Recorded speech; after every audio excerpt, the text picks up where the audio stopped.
Guys what's up, welcome back to gravity circle. और पिछले video में हम लोगों ने चार्ल्स लॉ के न्यूमेरिकल्स किए थे और अभी तक हम लोग स्टेट्स ऑफ मैटर में गैस या गैशियस लॉ के हिसाब से दो लॉस पढ़ चुके हैं। पहला हम लोगों ने पढ़ा था पापा वाला लॉ।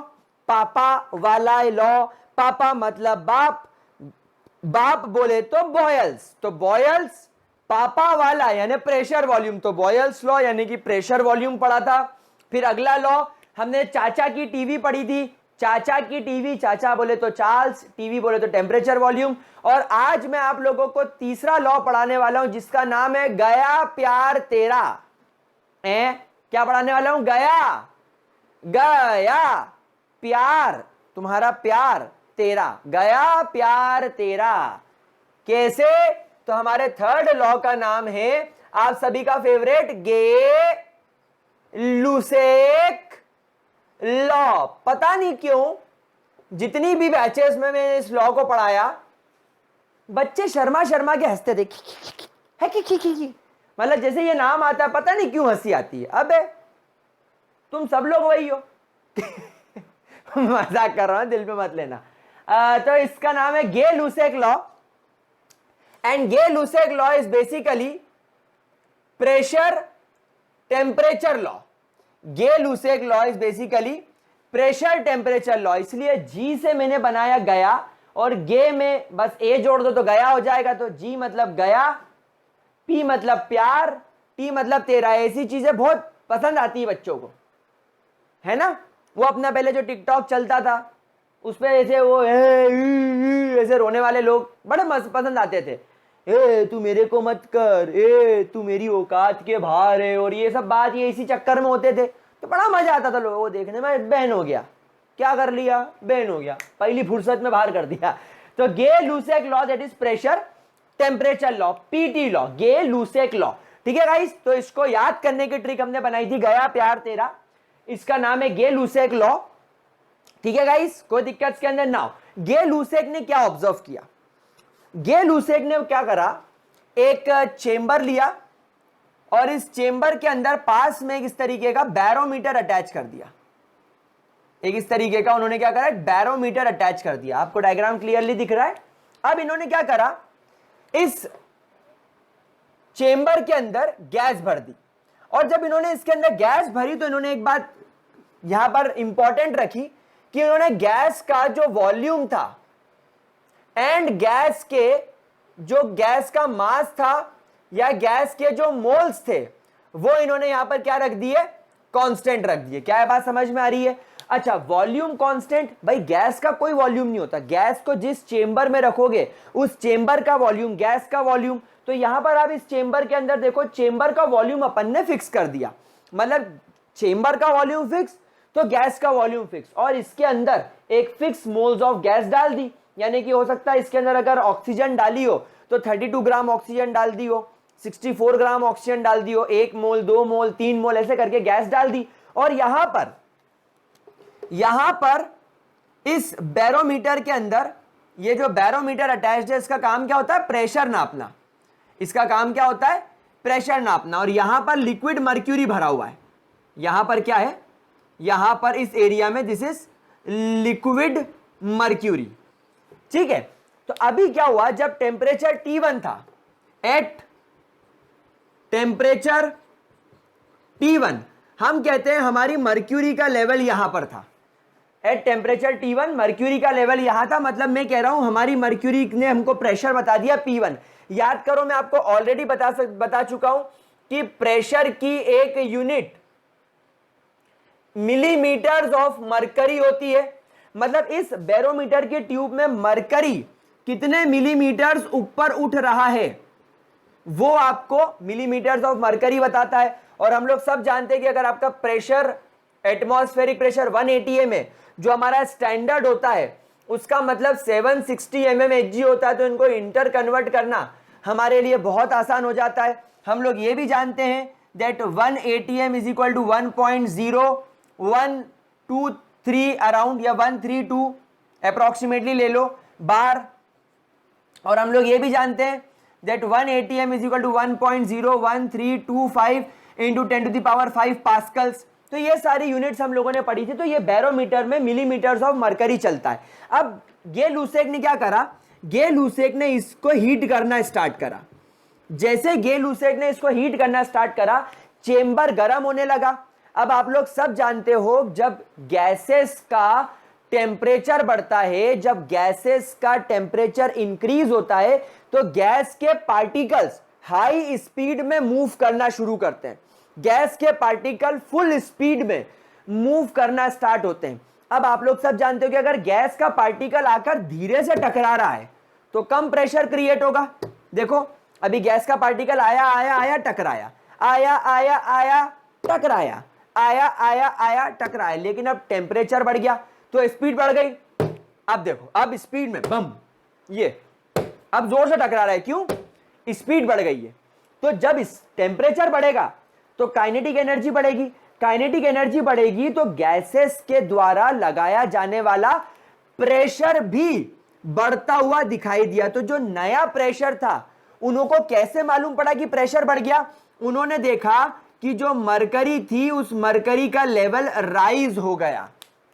तो पहले मर्क्यूरी यहां तक थी, लेकिन अब मर्क्यूरी का लेवल बढ़ के यहां तक आ गया। तो this is your new pressure P2 at temperature T2। तो बैरोमीटर में मरकरी का लेवल ऊपर बढ़ गया। एक्चुअली मरकरी पर जितना प्रेशर लगाओगे, मरकरी उतना ऊपर की ओर बैरोमीटर में बढ़ती है। तो बैरोमीटर में बढ़ी मतलब प्रेशर बढ़ गया। अगर नीचे चली जाती, अगर मरकरी का प्रेशर यहां कहीं आ जाती मरकरी, तो हम बोलते कि प्रेशर कम हो गया, लेकिन यहां तो ऊपर चली गई मतलब प्रेशर बढ़ गया। तो गे लूसेक ने इस एक्सपेरिमेंट से एक बात हमें बताई, एक बात हमें नोट करके बोली कि भैया सीधी सी बात है, at constant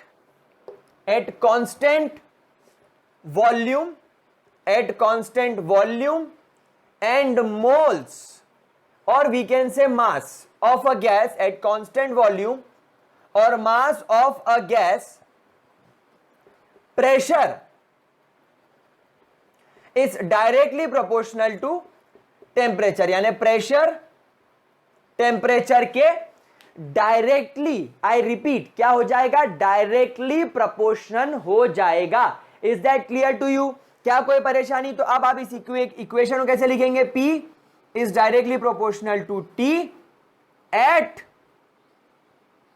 constant volume and number of moles. क्या मेरे प्यारे बच्चों को इसके अंदर किसी भी तरीके की कोई भी दिक्कत? Is that very much clear to you? अब चलो प्रोपोर्शनैलिटी कांस्टेंट हटाते हैं, तो P बन जाएगा इज इक्वल टू K3T।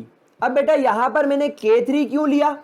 अगर आपको याद हो तो हमने K1 बॉयल्स लॉ में लिया था।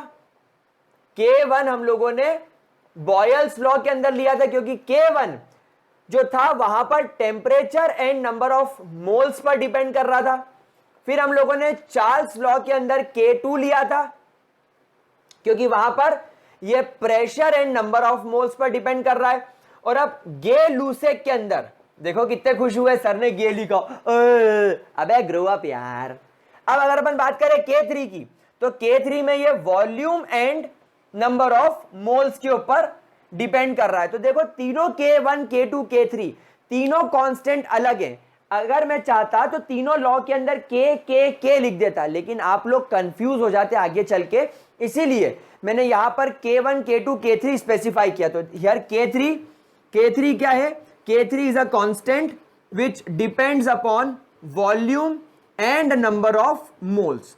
ये एक कांस्टेंट है जो volume and number of moles per depend करेगा। कोई दिक्कत? अच्छा, अगर आप K3 को यहां पर अलग निकाल लो, K3 को यहां रख लो, तो T प्रेशर के डिवीजन में चले आएगा, तो it will become P/T। That means अगर आप टेम्परेचर बढ़ाओगे तो प्रेशर भी बढ़ेगा, लेकिन इन दोनों का जो रेशो होगा वो हमेशा कांस्टेंट रहेगा। इसके वैल्यू में कभी कोई चेंज नहीं आएगा। पहले जरा इतना नोट कर लो, फिर अपन इसकी वैल्यू रख के इसको प्रूफ करके देख लेते हैं। नोट करो, ठीक लाडलो मेरे प्यारे बच्चों। ओ मेरे मित्रों, चलिए इसे प्रूफ करके देखते हैं। हम लोगों ने क्या देखा कि प्रेशर, टेम्परेचर और P by T which is equal to K3। अब मान लीजिए अभी आपका प्रेशर 1 atm है, इस समय मैंने मान के चला टेम्परेचर क्या था 300 केल्विन, ठीक है प्यारे बच्चों। तो 1 atm बाय 300 केल्विन, एक काम करो, ठीक है, तो इसकी वैल्यू क्या हो गई 1 बाय 300।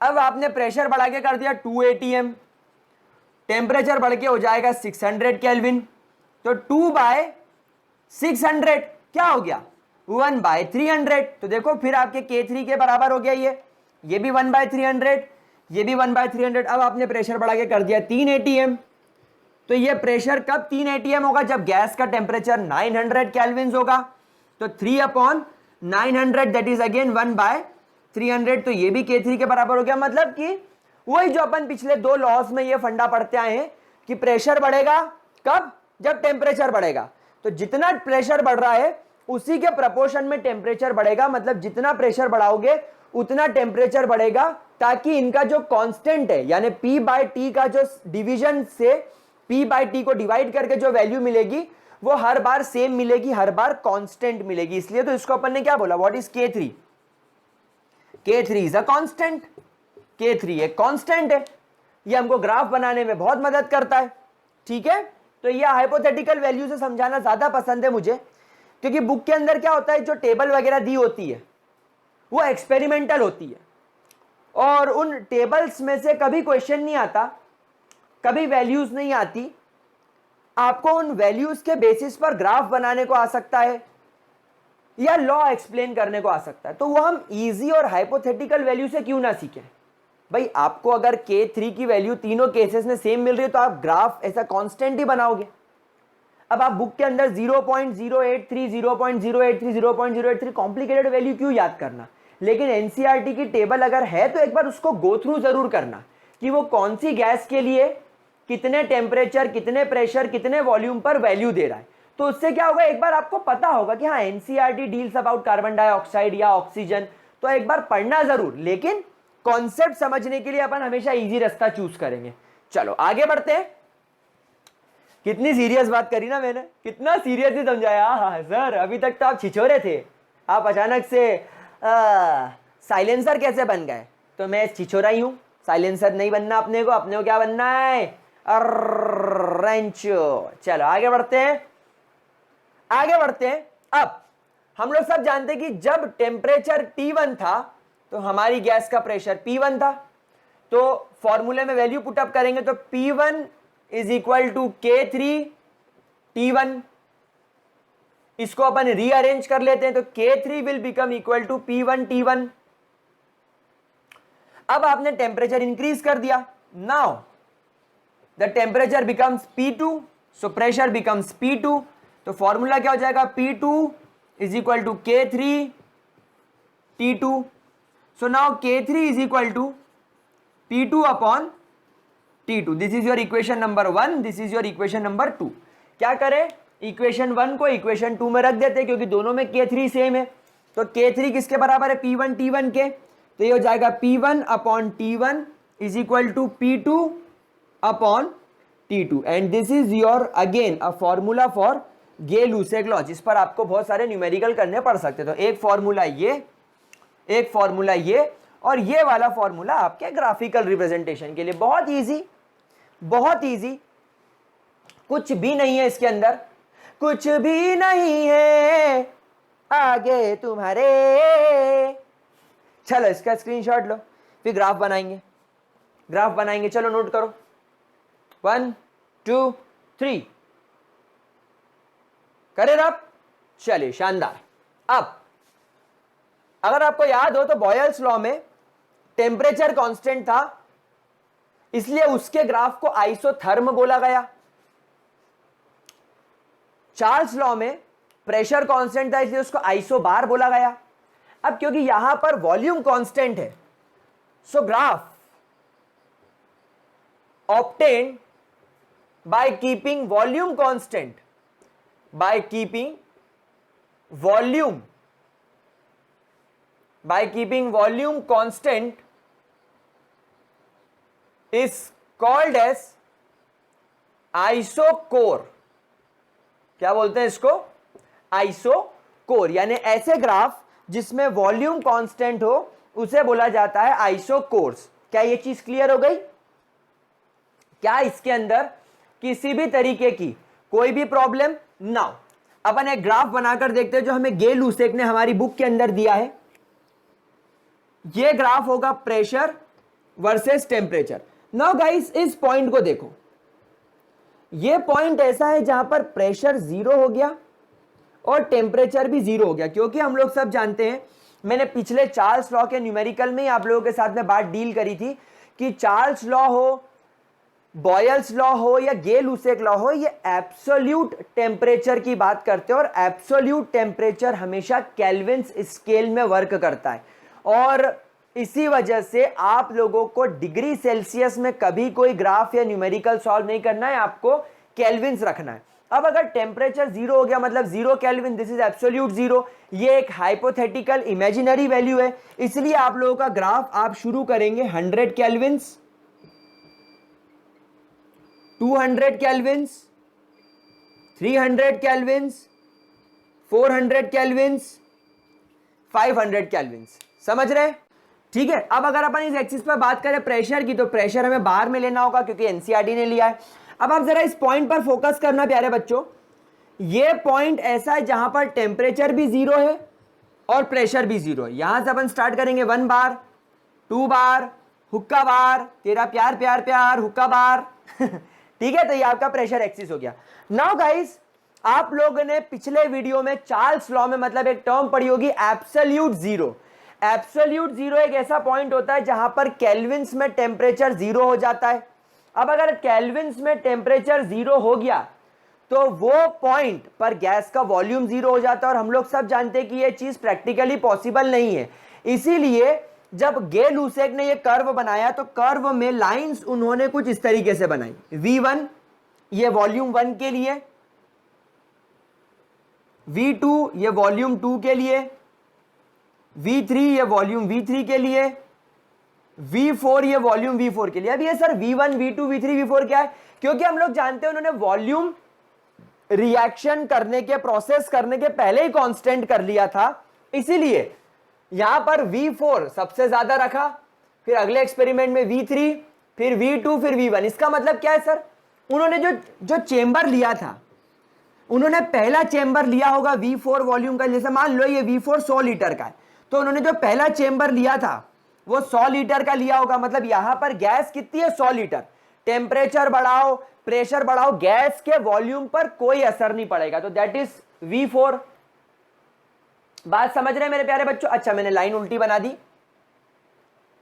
ये लाइंस ऐसी बनेगी, V1 के लिए, ये V2 के लिए, ये V3 के लिए और ये V4 के लिए। फिर बाद में उन्होंने क्या करा, एक छोटा चेंबर ले लिया, फिर इससे चेंबर थोड़ा छोटा ले लिया, छोटे चेंबर को फॉर एग्जांपल वॉल्यूम V1 रखा जो कि कितना है? 20 लीटर। तो यहां पर गैस कितनी है इसके अंदर? मात्र 20 लीटर। तो उन्होंने क्या करा, अलग अलग बार एक्सपेरिमेंट करे। पहली बार उन्होंने गैस ली 20 लीटर, तो उनको ऐसी लाइन मिली। फिर अगले एक्सपेरिमेंट में उन्होंने गैस ली 40 लीटर, उनको सेम ऐसी लाइन मिली लेकिन थोड़ी सी आगे खसक गई। तीसरी बार उन्होंने गैस ली 60 लीटर, लाइन एग्जैक्टली लीनियर मिली, प्रेशर बढ़ा, टेम्परेचर बढ़ा तो प्रेशर बढ़ा लेकिन थोड़ी सी आगे खसकी हुई मिली राइट साइड। और जब उन्होंने वॉल्यूम 100 लीटर लिया तो कर्व एग्जैक्टली सेम मिला बट राइट साइड खसका हुआ मिला। दैट मीन्स उनको हर बार अलग अलग वॉल्यूम्स पर कर्व एग्जैक्टली सेम मिला, क्योंकि ये कर्व क्या शो कर रहा है कि प्रेशर टेम्परेचर के डायरेक्टली प्रोपोर्शन है और गैस का वॉल्यूम कांस्टेंट रखना होगा। यहां पर हमेशा ध्यान रखिएगा, ये जो वॉल्यूम ज्यादा होने की वजह से आप टेम्परेचर बढ़ा भी दोगे तो वो ज्यादा प्रेशर नहीं लगा पा रहा है। मतलब अगर एक गैस जिसका वॉल्यूम मात्र कम है, यानी जिसका वॉल्यूम कम है, वो कम टेम्परेचर पे ही ज्यादा प्रेशर लगाने लग जाता है। क्योंकि गैसेस के द्वारा प्रेशर कब लगाया जाता है? जब गैसेस ज्यादा फ्री हो, गैस के पास ज्यादा स्पेस हो। गैस के पास जब ज्यादा स्पेस होगी तब वो ज्यादा प्रेशर लगाएगा। क्योंकि यहां पर वॉल्यूम ज्यादा बड़ा है, गैसेस के पास स्पेस कम है, क्योंकि ज्यादा वॉल्यूम मतलब ज्यादा गैसेस के पार्टिकल्स, ज्यादा गैसेस के मॉलिक्यूल्स, तो उनके पास में वहां पर क्राउडीनेस ज्यादा हो गई, इसलिए वो ज्यादा प्रेशर नहीं लगा पा रहे इवन एट हाई प्रेशर। ठीक है, तो इस ग्राफ को बोलते हैं आइसोकोर। अब इस ग्राफ के बारे में खास बात, उन्होंने क्या देखा कि जैसे ही मैं इमेजिनेशन में इस ग्राफ को जब उन्होंने एक्स्ट्रापोलेट किया और उन्होंने बोला कि अगर मैं टेम्परेचर को इमेजिनरी तौर पर कम करता जाऊं तो अगेन जब टेम्परेचर 0 केल्विन हो जाएगा और गैस का वॉल्यूम भी 0 हो जाएगा, तब उस गैस के द्वारा लगाया जाने वाला प्रेशर भी कितना हो जाएगा, 0। और एक खास बात, इररिस्पेक्टिव ऑफ द वॉल्यूम, मतलब अगर गैस का वॉल्यूम 100 लीटर है तब भी वो 0 केल्विन पर 0 हो गई, वॉल्यूम 0 हो गया। अगर आपने गैस का वॉल्यूम 60 लीटर लिया है तो भी वो 0 केल्विन पर 0 वॉल्यूम हो गया। अगर आपने गैस का वॉल्यूम 40 लीटर लिया है वो भी 0 हो जाएगा 0 केल्विन पर। अगर आपने गैस का वॉल्यूम 20 लीटर लिया है तो वो भी 0 केल्विन पर आकर 0 हो जाएगा, irrespective of the volume 0 kelvin पर सब 0 हो जाएगा। इसके लिए इसको एब्सोल्यूट 0 भी बोला गया था। तो ये नॉर्मल सा कर्व है, इसको ध्यान से देख लो। आई होप इसके अंदर कोई प्रॉब्लम नहीं है। अब आप लोगों को कुछ कर्व बना देता हूं। पहला कर्व P वर्सेस T कैसा बनेगा, यहां पर बनेगा P, यहां पर बनेगा T, ऐसा प्रेशर बढ़ने पर यह बढ़ेगा। दूसरा curve P by T versus T, हम लोग सब जानते ही है कि P is directly proportional to K3T and K33 is constant. तो कितना ही टेम्परेचर बढ़ा लो प्रेशर पे कोई असर नहीं पड़ेगा। तीसरा curve P by T versus pressure, कितना ही प्रेशर बढ़ा लो ये कर्व कांस्टेंट चलेगा। तो ये 3 कर्व प्यारे बच्चों आपको याद रखने हैं।